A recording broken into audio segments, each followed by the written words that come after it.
Om Shanti. Good morning. 29 दिसंबर 2021 आज बुधवार है।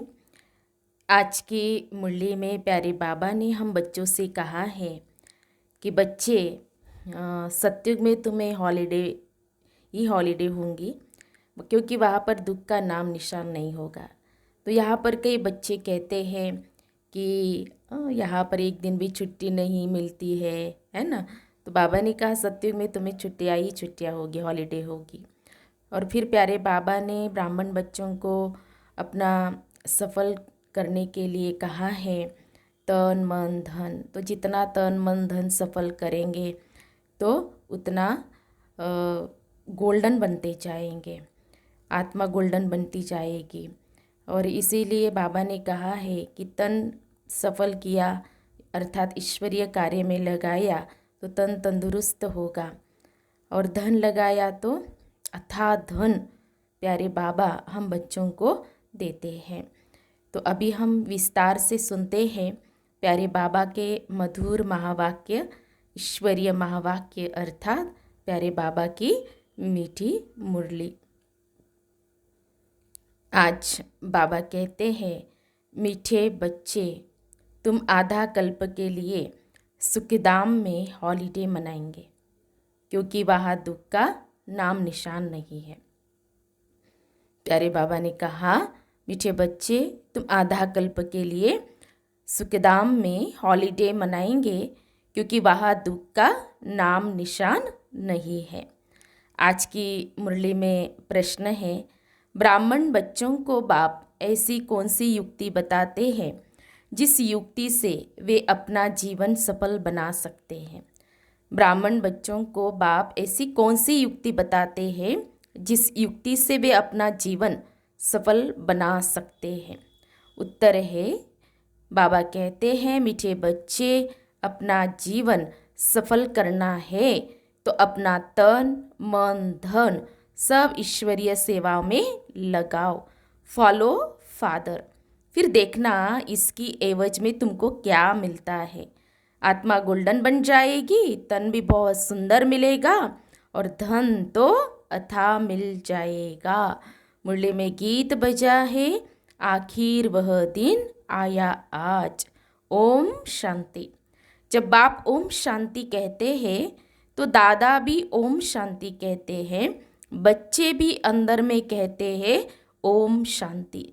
जब कोई भाषण करते हैं तो ओम शांति कहते हैं, वहाँ सब बैठे हुए भी कहते ओम शांति। तो रिस्पॉन्ड तो जरूर देना होता है। अभी तुम बच्चे समझते हो आत्माओं और परमात्मा का अभी मिलन हो रहा है। गाया भी हुआ है, आत्मा परमात्मा अलग रहे बहुकाल, जिससे बहुत काल अलग रहते हैं उनसे ही सम्मुख मिलते हैं। वह आते हैं अपना पार्ट बजाने भक्ति मार्ग में, जिसको इतना ढूंढते रहते हैं। आखिर वह दिन भी आता है जबकि बाप से मिलना होता है। सिर्फ एक भारत ही अविनाशी खंड है, बाकी सब है विनाशी खंड। नई दुनिया में तो सिर्फ भारत ही होता है, भारत का कभी विनाश नहीं होता है। यह तो है ही। अभी तो कितने खंड है। भारत में जब देवी देवताओं का राज्य था तो वहाँ कोई खंड नहीं था, सिर्फ भारतवासी ही थे और कोई मनुष्य नहीं थे। भारत में सिर्फ सूर्यवंशी देवी देवताओं का राज्य था। अभी उनों के सिर्फ चित्र रह गए हैं। यादगार तो रहना चाहिए ना। तो पहले कितना छोटा झाड़ होता है, उसको कहा जाता है राम राज्य, ईश्वरीय राज्य। ईश्वर की स्थापना है ना। अभी तो है आसुरी स्थापना और सत्युग की है दैवी स्थापना। ईश्वर की स्थापना आधा कल्प चलती है, फिर आसुरी स्थापना होती है जिसको रावण राज्य कहा जाता है। वह है निर्विकारी दुनिया और यह है विकारी दुनिया। दुनिया में कोई जानते नहीं कि यह दुनिया का चक्र कैसे फिरता है। देवी देवता फिर कहाँ गए, पावन सो फिर पतित कैसे बने। सीढ़ी उतरना होता है ना। कलाएं कम होती जाती है। जैसे चंद्रमा को ग्रहण लगता है तो कहा जाता है दे दान तो छूटे ग्रहण। अभी बाप कहते 5 विकारों को छोड़ो। जब तुम रावण की जेल से छूटेंगे तो राम राज्य स्थापन हो जाएगा। वहाँ यह 5 विकार होते ही नहीं, यह भी किसको पता नहीं। मनुष्य समझते हैं यह सदा से ही चले आते हैं। दुनिया में मनुष्यों की है अनेक मत और तुम्हारी है एक मत। इसको कहा जाता है अद्वैत मत। यहाँ है आसुरी मत। तुम जानते हो हम भारतवासी राम राज्य में थे, पूज्य सो पुजारी बने हैं। तुम बच्चों की बुद्धि में यह नॉलेज अभी बैठी है। हम ही पूज्य थे, फिर पुनर्जन्म लेते लेते पुजारी बने हैं। वह समझते परमात्मा ही पूज्य पुजारी बनते हैं। उनकी ही सारी लीला है, सभी परमात्मा ही परमात्मा है। यह सबसे बड़ी भूल है। अभी तुम बच्चों को तो खुशी होती है, जिस बाप को आधा कल्प याद किया है अब वह मिला है। कहते हैं दुख में सिमरण सब करे, सुख में करे न कोई। वही आत्माएं फिर दुख में आती है तो बाप को याद करती हैं। सत्युग में कोई भी बाप को बुलाएंगे नहीं। तो अभी आत्माओं का परमात्मा से, परमात्मा का हम आत्माओं से मेला होता है।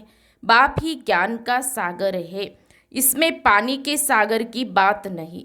संगम पर देखो कुंभ का कितना बड़ा मेला लगता है। अभी सच्चा सच्चा मेला तुम्हारा लगा हुआ है। सब तो इकट्ठे मिल नहीं सकते, कोई कहाँ से आते हैं। मेले पर कितने लाखों मनुष्य जाते हैं स्नान करने। जन्म जन्मांतर यह स्नान करते आए हैं। कहते हैं यह मेला लगता ही रहता है। छोटा और बड़ा कुंभ भी कहते हैं। अब बाप तो एक ही बार आते हैं पतितों को पावन बनाने। गंगा पतित पावनी है तो क्या वह ज्ञान सुनाएंगी? यहाँ तो पतित पावन बाप बैठ सृष्टि के आदि मध्य अंत का ज्ञान सुनाते हैं।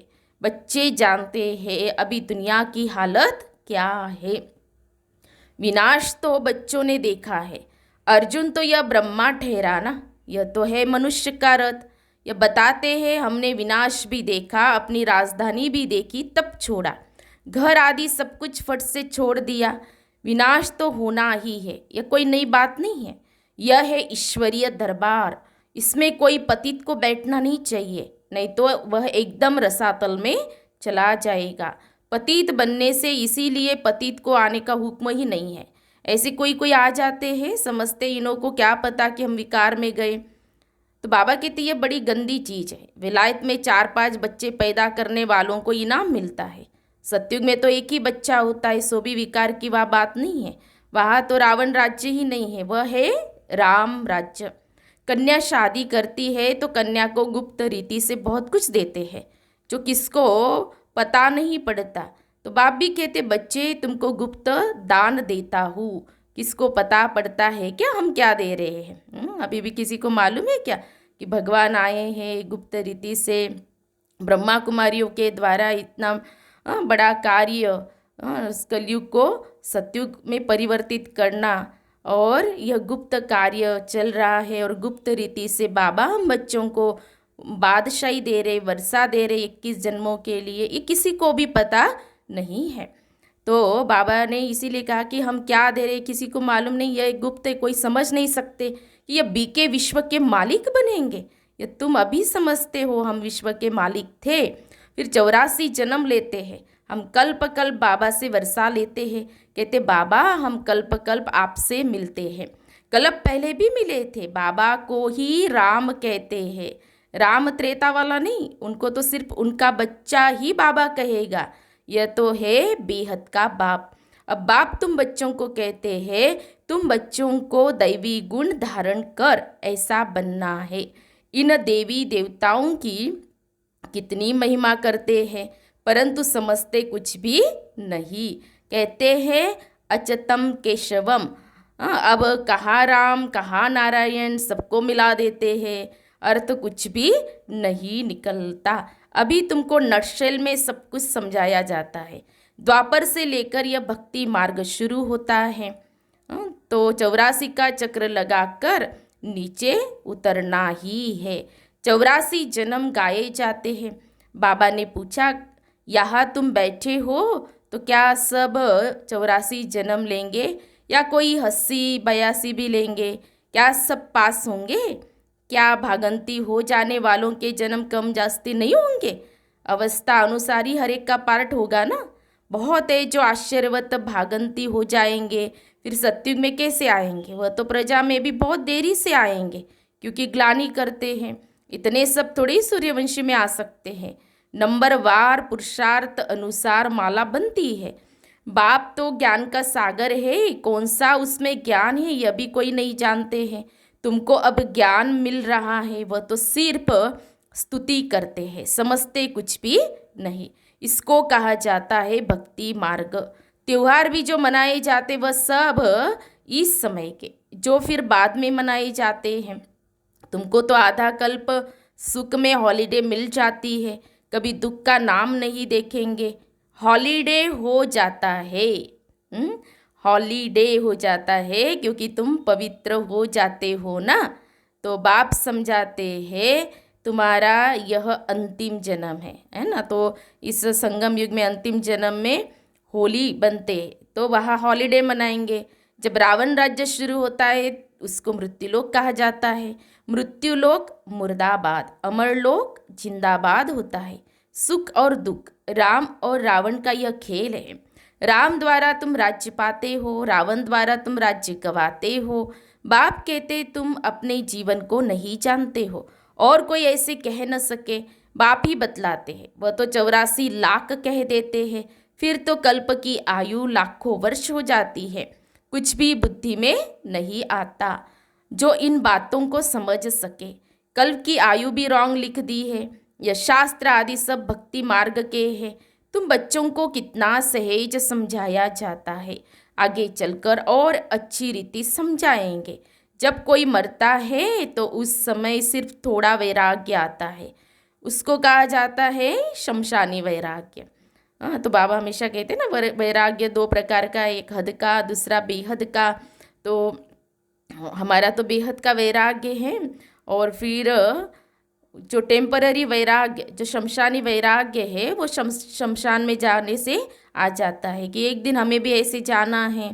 तो शमशान से बाहर निकल मार्केट में गए, हाँ, तो बाबा ने क्या कहा, शमशान से निकल मार्केट में गए तो खलास, जाकर मांस मदिरा खरीद करेंगे। तो तुम बच्चों को इस समय है सारी पुरानी दुनिया से वैराग्य, बेहद का वैराग्य। तो बाबा समझाते वैराग्य दो प्रकार का है। निवृत्ति मार्ग वालों का है हद का वैराग, वह प्रवृत्ति मार्ग के लिए ज्ञान देंगे ही नहीं। दोनों पवित्र बनो यह वह कह नहीं सकते, गीता वह सुना न सके। तुमको तो ज्ञान सागर से ज्ञान मिलता है, वह समझते भी है, परंतु उनको डर रहता है आगे चलकर मान लेंगे बरोबर गीता कृष्ण ने नहीं सुनाई। अगर अब कहेंगे तो उनके सब फॉलोअर्स भाग जाएंगे, फट से कहेंगे इनको बीके का जादू लगा है। अब बाप समझाते हैं अगर देवता बनना है तो दैवी गुण धारण करो। मुख्य बात है पवित्रता की।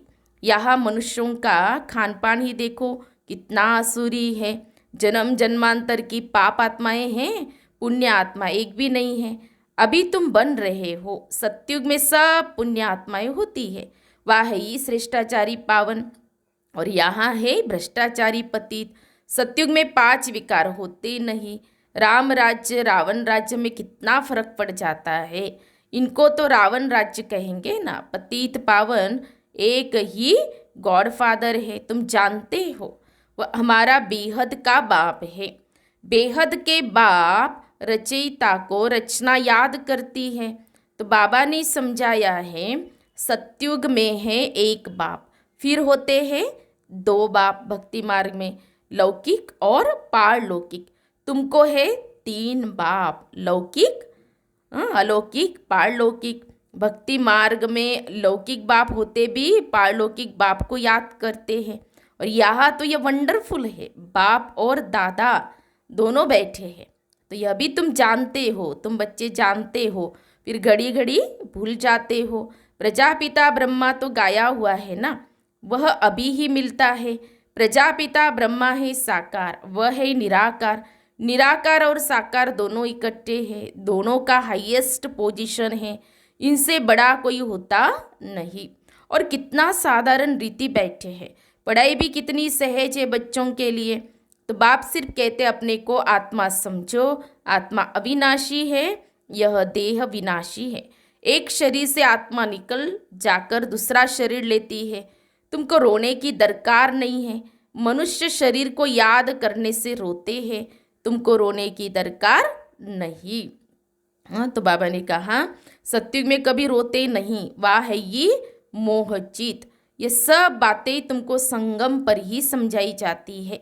तुमको ये लक्ष्मी नारायण का चित्र देखकर बहुत खुशी होनी चाहिए। इसीलिए बाप ने कहा है यह लक्ष्मी नारायण त्रिमूर्ति का बैज व मेडल जेब में डाल दो। कल की मुरली में प्यारे बाबा ने सीढ़ी के चित्र के ऊपर बताया था कि सीढ़ी के चित्र के सामने जाकर बैठो, उस पर समझाओ। तो घड़ी घड़ी आज बाबा ने क्या कहा, त्रिमूर्ति का बैज व मेडल जेब में डाल दो, लक्ष्मी नारायण का त्रिमूर्ति का। तो और घड़ी घड़ी पॉकेट से निकाल कर देखो, और फिर देख कर के क्या सोचना है, ओहो हम तो यह बनने वाले हैं, बहुत खुशी होगी। औरों को भी दिखाकर खुश करो कि हम यह बन रहे हैं, देखने से खुशी होगी। मैं तो शिव बाबा का बच्चा हूँ, मुझे किसी बात की क्या परवाह करनी है, कुछ घाटा पड़ा सो क्या, हम तो भविष्य 21 जन्मों के लिए पदमपति बनते हैं। देखो बाबा ने सब कुछ दे दिया, फिर फायदे में है या घाटे में। ब्रह्मा बाबा ने अपना सब कुछ दे दिया, तो फायदे में है या घाटे में।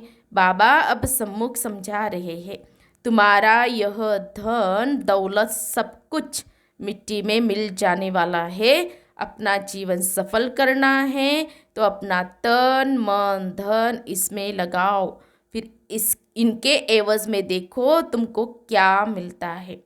आत्मा भी गोल्डन बन जाती तो तन भी सुंदर, और धन तो इतना धन तो अथाह रहता है। आत्मा सुंदर बन जाती, मन सुंदर बन जाता, तन भी सुंदर। आत्मा गोल्डन बन जाती, तन सुंदर, धन तो अथाह, है ना। अच्छा और क्या चाहिए, यही तो चाहिए ना। अच्छा, मीठे मीठे सिखिल दे बच्चों प्रति माता पिता बाप दादा का याद प्यार और गुड मॉर्निंग। रूहानी बाप की रूहानी बच्चों को नमस्ते। हम रूहानी बच्चों की रूहानी बाप दादा को याद प्यार और नमस्ते नमस्ते। ओम शांति ओम शांति ओम शांति। गुड मॉर्निंग बाबा, शुक्रिया बाबा, थैंक्स बाबा, पद्मा पदम शुक्रिया बाबा आपका। फिर है धारणा के लिए मुख्य सार। आज की मुरली का सार 2 पॉइंट में। पहली पॉइंट है, मैं शिव बाबा का बच्चा हूँ, मुझे भविष्य 21 जन्मों के लिए पदमपति बनना है, इसी खुशी में रहना है और सबको खुश करना है, किसी बात की परवाह नहीं करनी है। दूसरी पॉइंट, एक बाप की अद्वैत मत पर चलकर बेहद का वैरागी बनना है, एक बाप को फॉलो करना है। फिर प्यारे बाबा का वरदान है, रुहाब और रहम के गुण द्वारा विश्व नवनिर्माण करने वाले विश्व कल्याणकारी भव। रुहाब और रहम के गुण द्वारा विश्व नवनिर्माण करने वाले विश्व कल्याणकारी भव। स्पष्टीकरण है, विश्व कल्याणकारी बनने के लिए मुख्य 2 धारणाएं आवश्यक है, एक ईश्वरीय रुहाब और दूसरा रहम। अगर रुहाब और रहम दोनों साथ साथ और समान हैं तो रूहानियत की स्टेज बन जाती है। तो जब भी कोई कर्तव्य करते हो व मुख से शब्द वर्णन करते हो तो चेक करो कि रहम और रुहाब दोनों समान रूप में हैं। शक्तियों के चित्रों में इन दोनों गुणों की समानता दिखाते हैं। इसी के आधार पर विश्व नवनिर्माण के निमित्त बन सकते हो। स्लोगन है, बाप के प्यार के पीछे व्यर्थ संकल्प न्योछावर कर दो, यही सच्ची कुर्बानी है। बाप के प्यार के पीछे व्यर्थ संकल्प न्योछावर कर दो, यही सच्ची कुर्बानी है। तो हम सब ने सुने प्यारे बाबा के मधुर महावाक्य, ईश्वरीय महावाक्य, मीठी मुरली सुनी। तो आज की मुरली में प्यारे बाबा ने हम बच्चों को जो धारणा करने के लिए कहा है कि बच्चे अपना तन मन धन सफल करो तो जीवन सफल हो जाएगा। क्योंकि बाबा ने कहा ना, अगर तन लगाते हो तो तन सुंदर मिलेगा, धन तो अथाह मिलेगा और आत्मा एकदम गोल्डन बन जाएगी, मन भी शक्तिशाली बन जाएगा। तो ये विधि प्यारे बाबा ने हम बच्चों को बताई है और आज हम सारा दिन इसी नशे में रहेंगे। कौन सा नशा? कि मैं शिव बाबा का प्यारा बच्चा हूँ और भविष्य में क्या बनने वाला हूँ? पद्मा पदम पति। अभी वर्तमान में भी प्यारे बाबा ने बनाया है और भविष्य में भी हम जरूर बनेंगे। तो इसी नशे में हम रहेंगे सारा दिन। अच्छा, ओम शांति, ओम शांति, ओम शांति।